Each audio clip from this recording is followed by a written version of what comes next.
잠시 기도하겠습니다. 살아계신 아버지 하나님 감사합니다. 거룩한 주일 또 주일 오후 찬양 예배를 통하여 여전도의 연합회 헌신 예배로 드립니다. 이 시간 우리를 향하신 하나님의 말씀이 선포되게 하시고 그 말씀을 듣고 우리의 삶으로 또한 주님 우리의 헌신으로 다짐하는 시간 되게 하여 주옵소서. 예수 그리스도 이름으로 기도드립니다. 아멘.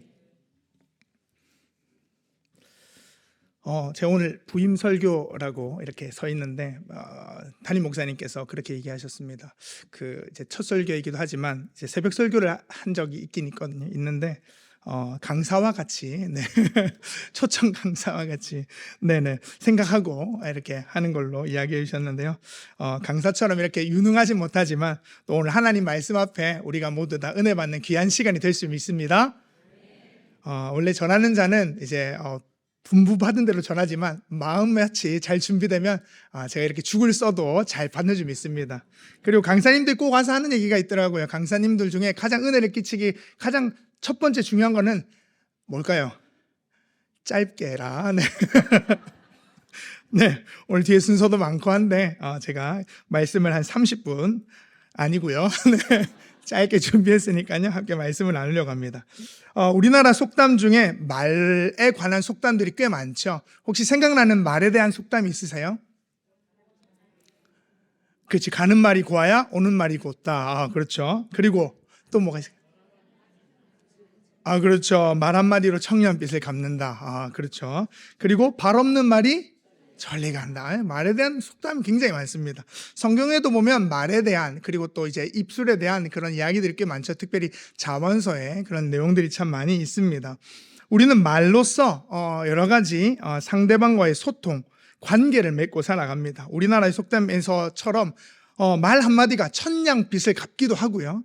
발 없는 말, 즉 말은 금세 퍼지듯이 발 없는 말이 천리를 가는 그런 소문이 쫙 퍼지는 것이 그런 속담들도 있습니다. 교회에서도 많이 느끼게 되죠.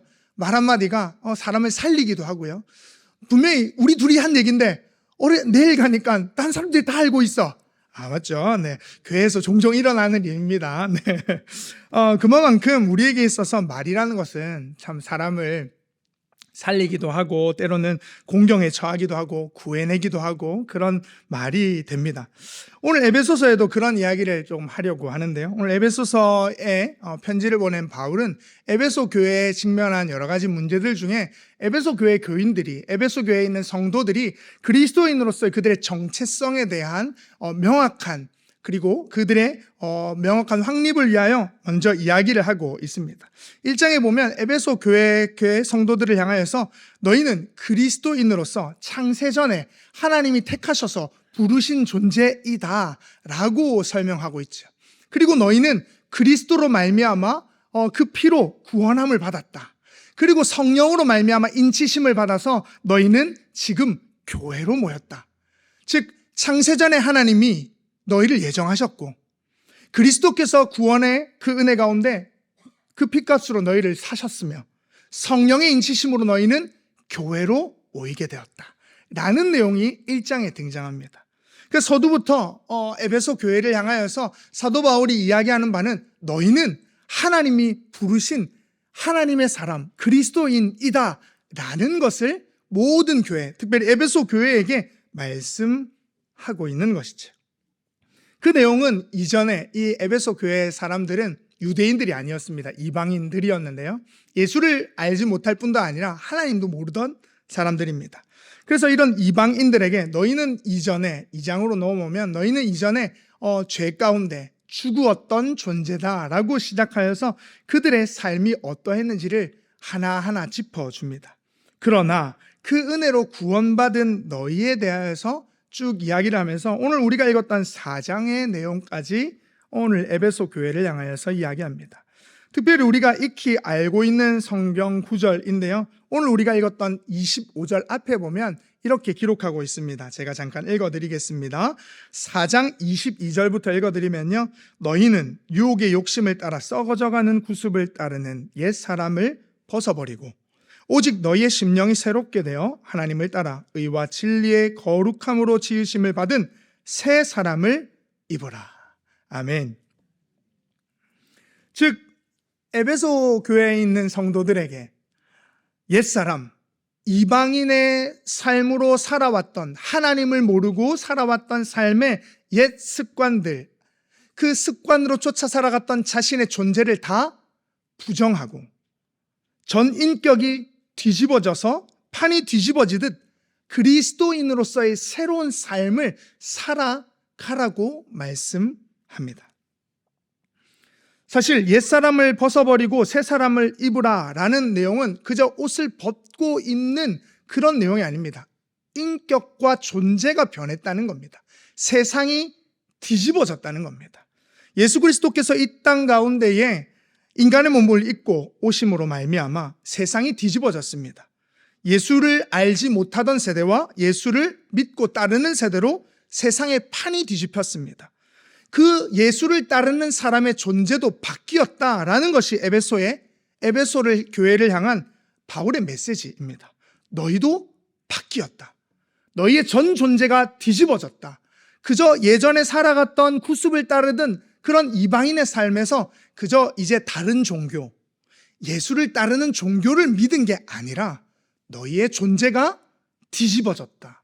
완전히 변화되었다라는 것이 사도 바울이 지금 에베소 교회에게 하고 싶은 내용인 것이죠.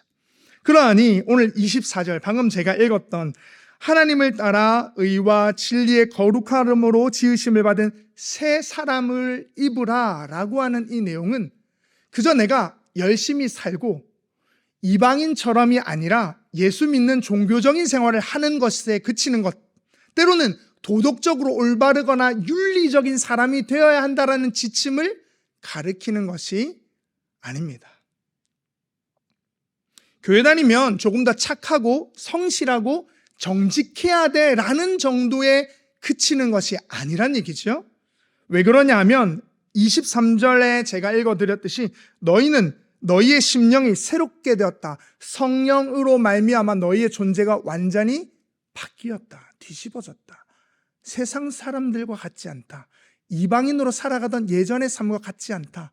너희는 예수 안에서 새로운 존재가 되었다. 이 메시지는 2000년 전의 에베소에 대한 이야기일까요? 아니, 오늘 우리 땅끝 교회를 향한 하나님의 말씀입니다.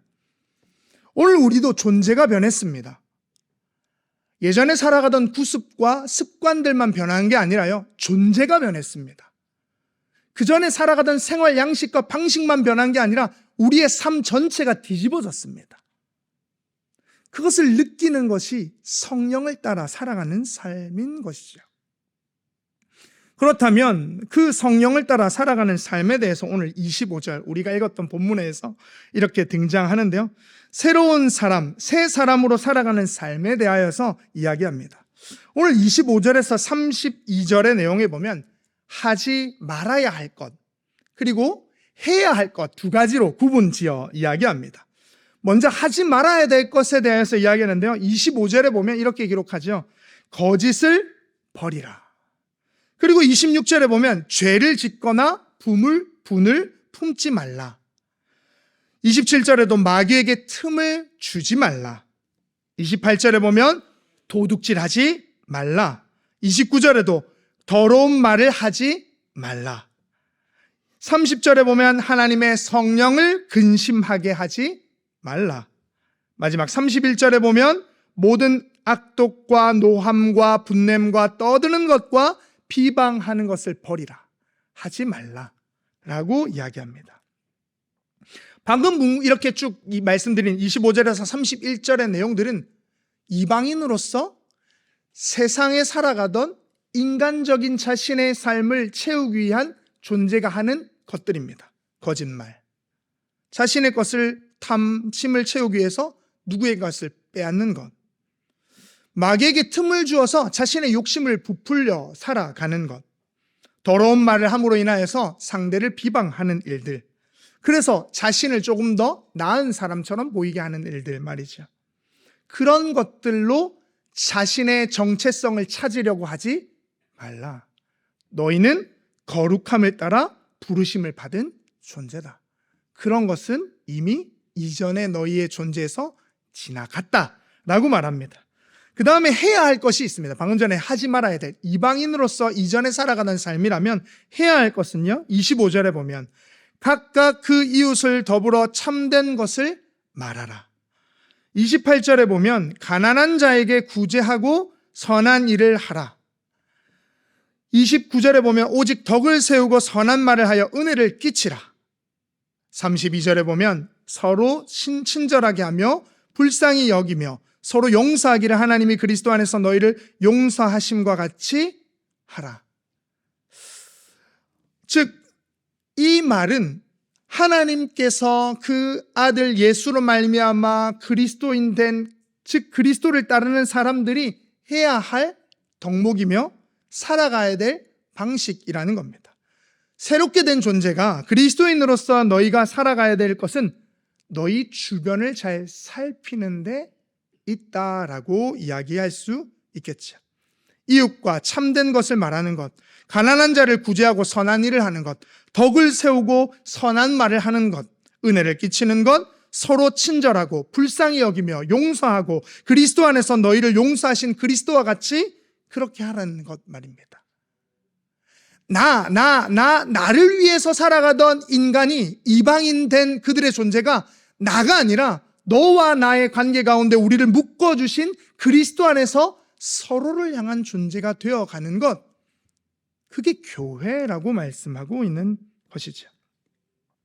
특히 제가 말씀드리고 싶은 것은 오늘 전체 나온 본문 중에 말에 대한 것을 조심하라라고 생각할 볼 수 있을 것 같습니다. 서두에도 말씀드렸듯이 말은 사람을 죽이기도 하고요, 살리기도 합니다. 말은 서로를 끊어내기도 하고요, 이어주기도 합니다. 말 한마디로 정말 천냥빚을 갚기도 하고요, 말 한마디로 사람이 죽어나가기도 합니다. 교회 안에서도 숱한 말들이 오고 갑니다. 하나님께서 천지를 창조하실 때 무엇으로 창조하셨죠? 네, 말씀으로 세상을 창조하셨습니다. 빛이 있으라 하심에 빛이 있었습니다. 하나님이 말씀으로 세상을 창조하심과 같이 사람은 그 말의 권세가 분명히 있습니다. 창세기 11장에 보면 바벨탑 사건이 나오죠. 바벨탑 사건 가운데에서 하나님이 그 바벨탑을 쌓는 인간들을 보며 내려오셔서 그들이 무엇 하나 보실 때에 그들이 자신들의 욕심, 자신들의 욕망을 투여하여 하늘에까지 높은, 자신들이 건축할 수 있는 높은 것을 만들어 사람들 위에 군림하려 했습니다. 그런 존재들인 그 인간들을 향하여서 하나님이 그들을 흩으신 방법이 무엇이죠? 말을 혼잡하게 했다라고 적혀 있습니다. 서로 소통하지 못하겠다는 겁니다. 서로 같은 이야기를 하는 것 같지만 서로 이해되지 않고, 같이 모여서 한 언어로 있을 때는 같이 이야기했지만 그 한 언어가 아니니 소통할 수 없으니 흩어질 수밖에 없다는 것이죠. 교회도 마찬가지입니다. 서로 같은 이야기, 예수 그리스도 안에 은혜 받아 이 자리에 있지만 서로 다른 이야기를 한다거나 나 중심적인 이야기를 하는 순간 우리는 깨어질 수밖에 없습니다. 창세기 11장에 나왔던 바벨탑 사건이 다시 연결된, 다시 하나로 합쳐진 성경 구절이 있습니다. 사도행전 2장에 보면 성령이 강림하신 오순절 성령 강림의 사건을 통하여서, 교회를 통하여서 이방인들이, 그 예루살렘에 찾아왔던 이들이 각국의 말로 하나님의 복음을 받아들였다라는 내용이었습니다. 지난주에 조정혜 목사님이 설교하셨었는데요. 즉 우리는 성령 안에 하나가 되어야 한다라는 것이 오늘 말씀에, 또한 말로 인하여서 우리가 누군가에게 상처를 주거나 아픔을 주는 존재로서 끝나지 않고 성령으로 하나 되게 하신다는 것이 오늘 말씀의 가장 기본이 되는 부분입니다. 오늘 말씀 25절인데요. 우리 25절 말씀 같이 한번 읽도록 하겠습니다. 25절 말씀입니다. 같이 읽겠습니다. 그런즉 거짓을 버리고 각각 그 이웃과 더불어 참된 것을 말하라. 이는 우리가 서로 지체가 됨이라. 아멘. 거짓을 버리고 참된 것을 말하라. 옳고 그름을 분별하라는 얘기가 아닙니다. 이 이야기는 내가 옳고 넌 그른 말이야, 아니면 당신이 옳고 내가 틀렸어 라는 옳고 그름을 판명하라는 얘기가 아닙니다. 참된 것을 말하라 라고 하신 말씀 뒤에 나오는 구절이 굉장히 중요한데요. 참된 것을 말하라. 이는 우리가 서로 지체가 됨이라. 서로 지체가 된다는 것은 제가 제 몸에 손도 있고 발도 있고 팔도 있고 다리도 있고 몸, 얼굴, 머리 다 가지고 있죠. 어느 하나가 아프면 몸 전체가 힘듭니다. 바울은 초대교회 여러 고린도 교회라든지 여러 교회에 편지를 보내면서 이 몸의 지체에 대한 교회에 대한 그 내용을 많은 부분에 담고 있습니다. 즉 서로 지체가 된다는 것은 내가 나 혼자 살려고 하면 다 죽을 수 있다는 겁니다. 나 혼자 살려고 하면 서로 힘들어진다는 것이죠. 내가 힘들 때 잡아주는 이가 필요하고 그 잡아주고 함께하는 이가 있을 때 지체는 세워질 수 있고 몸은 바로 설 수가 있습니다. 오늘 낮예배 때 담임 목사님이 그런 얘기 하셨죠. 우리가 서로 관계를 맺고 살아가는 데 있어서 그저 인간적인 아니면은 그저 관계적인 것으로만 매여 있지 말고 우리가 성령 안에 하나님이 우리를 하나 되게 하신 그런 교회로서의 모습으로 하나 되어야 한다라고 말씀하셨습니다. 굉장히 중요합니다. 우리는 그저 동호회 모임으로 이 자리에 모인 게 아닙니다. 친분 때문에 모인 게 아닙니다. 예수 그리스도의 피로 이 자리에 함께 모였습니다. 나도 그렇고요. 내 옆에 있는 그 사람도 그렇고요. 여기 내가 이해하지 못할 우리 교회 안에 내가 전혀 상상할 수 없이 이해하지 못할 그 한 사람까지도 예수 그리스도의 피 가운데 하나 된 공동체라는 겁니다. 사도 바울은 그 이야기를 하고 싶은 겁니다. 너희가 함께 모인 것은 서로 지체가 된 것은 성령 안에서 서로 얼마나 다른지 얼마나 차이가 나는지 그러나 그 안에 하나님이 너희를 어떻게 묶어두셨는지 보라는 내용인 거죠. 그런 하나 되게 하신 그 은혜에 따라 우리는 서로에 대한 가장 기본적인 것을 잘 해야 합니다. 저는 오늘 특성을 처음에 이렇게 인도해 주실 때에 놀랐습니다. 우리에게는 실수가 있다라고 말씀해 주셨잖아요. 사람은 누구나 실수합니다. 말에도 실수가 있고 행동에도 실수가 있습니다. 그러나 실수를 다 감출 수 없죠. 근데 실수를 어떻게 해요? 조금씩 줄여갈 수는 있겠죠. 완벽하진 않지만. 그래서 말의 실수는 더더욱 우리에게 있어서 신중할 수밖에 없습니다. 말은 한번 내뱉으면 주워 담을 수 있나요? 없나요? 없습니다. 엎질러진 물과 같이 그 말은 순식간에 파급 효과가 일어나곤 합니다.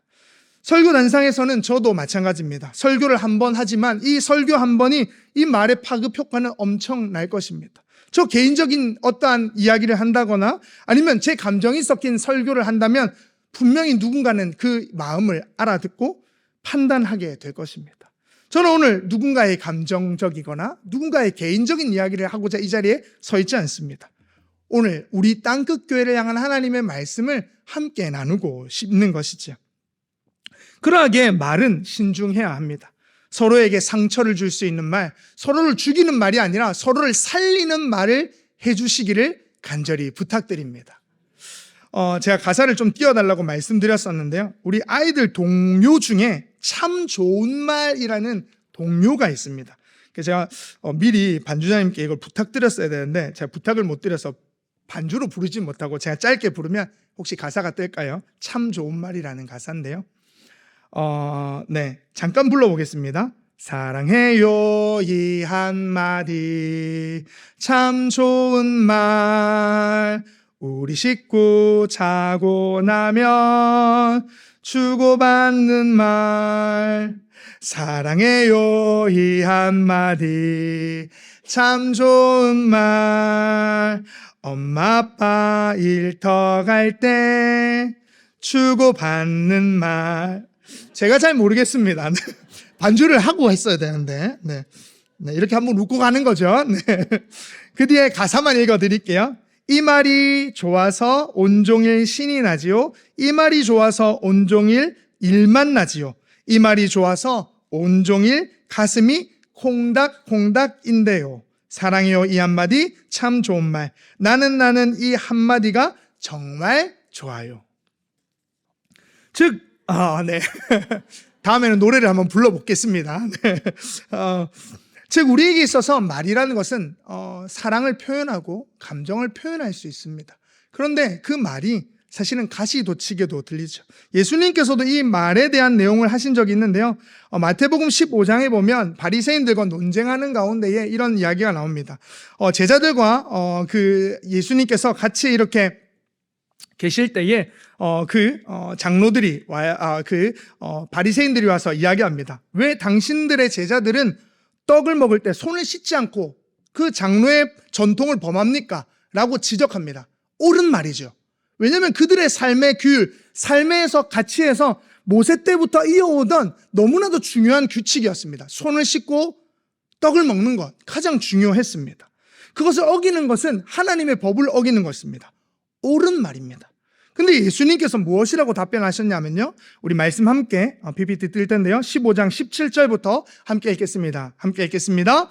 입으로 들어가는 모든 것은 배로 들어가서 뒤로 내버려지는 줄 알지 못하느냐. 입에서 나오는 것들은 마음에서 나오나니 이것이야말로 사람을 더럽게 하느니라. 마음에서 나오는 것은 악한 생각과 살인과 간음과 음란과 도둑질과 거짓 증언과 비방이니 이런 것들이 사람을 더럽게 하는 것이요, 씻지 않은 손으로 먹는 것은 사람을 더럽게 하지 못하느니라. 아멘. 예수님께서 그 바리새인들에게 그래 너희 말이 옳지만 그 손을 씻지 않는 것이 사람을 더럽게 하는 것이 아니라 그 입에서 나오는 말, 그 마음으로부터 나오는 말이 사람을 더럽게 한다 라고 말씀합니다. 사도 바울도 같은 맥락에서 오늘 우리가 읽었던 그 내용을 담고 있는 것이죠. 거짓말하는 것, 또한 비방하는 것, 상대방에게 모욕을 주고 때로는 내가 옳기 위하여 상대방을 힘으로 누르며 이야기하는 모든 말들, 그 말이 공동체를 살리는 게 아니라 죽인다는 겁니다. 야고보서 3장 1절에서 12절에 보면 조금 긴데요, 제가 읽어드리겠습니다. 말에 실수가 없도록 하라 라고 되어 있는데요, 제가 읽어드리겠습니다. 야고보서 3장 1절에서 12절입니다. 내 형제들아, 너희는 선생된 우리가 더 큰 심판을 받을 줄 알고 선생이 많이 되지 말라. 우리가 다 실수가 많으니 만일 말에 실수가 없는 자라면 곧 온전한 사람이라. 능히 온몸도 굴레 씌우리라. 우리가 말들의 입에 재갈을 물리는 것은 우리에게 순종하게 하려고 그 온몸을 제어하는 것이라. 또 배를 보라. 그렇게 크고 광풍에 밀려가는 것들을 지극히 작은 키로서 사공의 뜻대로 운행하나니 이와 같이 혀도 작은 지체로 돼 큰 것을 자랑하도다. 보라, 얼마나 작은 불이 얼마나 많은 나무를 태우는가. 혀는 곧 불이요 불의 세계라. 혀는 우리 지체 중에서 온 몸을 더럽히고 삶의 수레바퀴를 불사르나니 그 사르는 것이 지옥불에서 나느니라. 여러 종류의 짐승과 새와 벌레와 바다의 생물은 다 사람이 길들일 수 있고 길들여 왔거니와 혀는 능히 길들일 사람이 없나니 쉬지 아니하는 악이요 죽이는 독이 가득한 것이라. 이것으로 우리가 주 아버지를 찬송하고 또 이것으로 하나님의 형상대로 지음을 받은 사람을 저주하나니 한 입에서 찬송과 저주가 나오는도다. 내 형제들아, 이것이 마땅하지 아니하니라. 샘이 한 구멍에서 어찌 단물과 쓴물을 내겠느냐. 내 형제들아, 어찌 무화과 나무가 감람나무를, 포도나무가 무화과를 맺겠느냐. 이와 같이 짠물이 단물을 내지 못하느니라. 아멘. 야고보서에서도 이야기하는 것처럼 우리가 하나님을 찬송하고 그리스도인으로 부름받았다면 누군가를 저주할 입술이 되어서는 말이 되어서는 안 된다는 겁니다. 그러나 방금 말씀드린 것처럼 말에는 늘 언제나 실수가 있습니다. 사람은 실수할 수밖에 없는 불완전한 존재입니다. 그러면 오늘 말씀의 제목처럼 우리에게 필요한 건 무엇일까요? 은혜라고 저는 생각합니다. 일부러 거짓을 할 필요는 없겠죠. 일부러 사람을 비방할 필요도 없습니다. 우리는 그리스도인이니까요. 우리는 그렇게 부름 받았으니까요. 그것을 늘 언제나 우리의 존재가 변했다라는 것을, 바뀌었다라는 것을 명심하셔야 됩니다. 그러나 실수할 수 있습니다. 그러나 그 실수를 덮을 수 있는 게 있는데요. 뭐냐면 은혜입니다. 우리가 완벽해서 구원받았나요? 우리가 온전해서 하나님의 구원을 얻었습니까? 아닙니다. 하나님은 우리를 덮어주셨습니다. 예수 그리스도의 보혈로 말입니다. 우리가 정결하고 깨끗하고 거룩하여서가 아니라 우리가 아직 죄인 되었을 때 우리를 사랑하셔서 우리를 덮으사 하나님의 자녀 삼아 주셨습니다. 그럼 우리는 서로에게 어떠해야 합니까? 우리 땅끝교회 지체는 어떠해야 살아갈 수 있을까요? 실수가 많은 나, 실수가 많은 우리 안에 무엇이 필요할까? 저는 생각해 봅니다. 말을 잘 해야 하겠죠. 행동을 잘 해야 할 것입니다. 그리스도인다운 삶을 살아가 주십시오. 이것은 개인에게 적용하십시오. 나는 그리스도인이다. 그리스도인다운 삶을 살아야 한다. 아, 저 사람 그리스도인답지 않아. 아유, 저렇게 말하다니, 저렇게 행동하다니. 르가 아니라 나를 향하여 내 말이, 내 행동이 그리스도인다운가를 늘 언제나 곱씹고 다시 한 번 더 말하고 생각하고 행동해야 합니다. 그럼 상대방에게는요, 덮어주십시오. 은혜를 끼쳐 주십시오. 그러면 넉넉한 공동체가 됩니다. 우리 공동체는요, 서로 지체가 되어서 팔과 다리가, 몸과 머리가 예수 그리스도를 머리로 한 우리 모든 지체가 함께 유기적으로 움직여 이 땅끝 교회가 영도와 부산을 넘어 세계로 뻗어가 하나님의 놀라운 역사를 이루어 갈 줄 믿습니다. 사실 저는 이 말을 잘 좋아하진 않습니다. 세계와 열방을 향한 것을 사모하고 살아가지만 내 옆에 있는 사람부터 잘하자. 나부터 잘하자. 그러면 세계는 하나님이 알아서 어련히 하실 거다. 저는 이 말을 좋아합니다. 네. 그러니 나의 모습을 바라볼 때는 어떻게 해요? 내가 그리스도인으로 부름받았다. 내 말과 행동이 그리스도인다운가를 늘 언제나 점검하는 우리가 되기를 간절히 소망합니다. 그것을 넘어서 더 큰 성령의 공동체, 그리스도인다운 공동체가 되기 위해서는 어떻게 해요? 지적하고 옳은 말을 하고 그 옳은 말이 상대방을 찌르는 말이 되지 않기 위하여 어떻게 해요? 은혜로 덮어주는, 은혜를 끼치는 사람으로 이 한 해 치유하는 공동체로서 우리가 있기를 간절히 소망합니다. 기도하겠습니다. 살아계신 아버지 하나님, 은혜를 감사합니다. 우리가 하나님의 몸된 지체로 그리스도를 머리로 부름받았습니다. 우리의 부름은 하나님께서 그리스도로 말미암아 성령 안에 부르신 부름인 줄 믿습니다. 어느 하나 내 뜻대로, 내 힘과 내 노력과 내 방법대로 이 자리에 있는 사람 없이 다 우리는 하나님이 불러서 이 자리에 있습니다. 때로는 마음에 맞는 사람이 있고 때로는 마음에 들지 않는 사람이 있습니다. 그러나 우리 모두는 그리스도의 피로 한 몸 된 하나님의 지체들인 줄 믿습니다. 그것을 믿을 때 먼저 나를 부르셨다라는 것, 내가 그리스도인 되었다라는 것이 어떠한 것인지를 깨달아 우리 스스로에게, 나 스스로에게 먼저 말과 행동에 대한 그리스도인다운 삶을 나 스스로에게 적용할 수 있게 하여 주시고, 상대방에게는 눈을 지그시 감고 격려의 말, 용서의 말, 은혜를 끼치는 말들을 하여 행동을 하여 우리 땅끝 교회가 건강하고 치유하는 은혜의 공동체 될 수 있도록 역사하여 주옵소서. 모든 말씀 우리 구주 예수 그리스도의 이름으로 기도드립니다. 아멘.